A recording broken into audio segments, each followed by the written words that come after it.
Après, dans le trou, on met l'hydro-rétenteur, une poignée. Après, on met une petite poignée d'organor, donc la poudre noire. On remet un peu de terre, on mélange, on plante le plant. On remet bien la terre, on tasse, on met le 3x17 en corolle et le paillage et arrosage. Je suis Alexandre Lagrange, je suis responsable de la biodiversité à la SLN.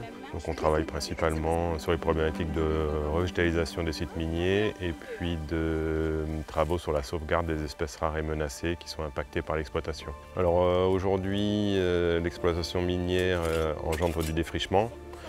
Donc la SLN a l'obligation de revégétaliser les zones défrichées en réalisant des travaux de revégétalisation qui consistent à des plantations ou à des travaux d'hydroseeding. Et à côté de ça, il y a aussi des travaux qui sont réalisés pour la sauvegarde des espèces rares, où là il y a une priorisation des espèces les plus critiques classées en danger par la liste rouge de l'IUCN. Aujourd'hui, il y a un événement qui est réalisé en association avec l'association justement du village de Thiébagui, du vieux village de Thiébagui.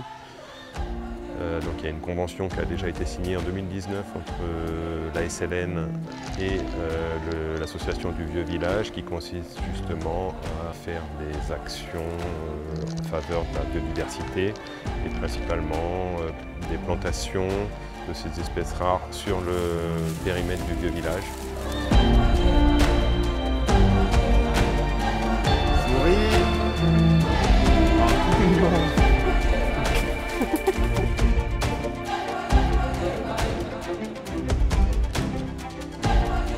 Alors moi c'est Marc-Henri Deslieux, je suis le gérant de Sierras Pacific, qui est l'entreprise partenaire de la SLN, tout ce qui est opération de revégétalisation depuis presque 30 ans maintenant.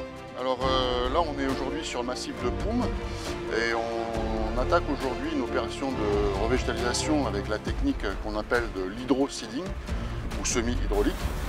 Et on va revégétaliser à partir de cet après-midi une dizaine d'hectares. Il y a plusieurs intérêts à la revégétalisation. On sait très bien que sur la mine il y a beaucoup de décapage. Donc la revégétalisation ça permet notamment de tenir les fils et puis d'éviter du coup la pollution des cours d'eau et puis ensuite de la mer. Alors on a revégétalisé la verse Fredo qui est juste derrière moi il y a 7 ans déjà. Donc, cette verse elle a très bien pris en termes de revégétalisation. Aujourd'hui il y a quelques zones de pelade et on va quand même venir y remettre un coup d'hydroseeding pour finaliser le travail. Vous voyez, 7 ans après, ce qu'il faut savoir c'est que les opérations de revégétalisation c'est très long et on est sur un pas de temps pour avoir des résultats minimum de 5 à 10 ans.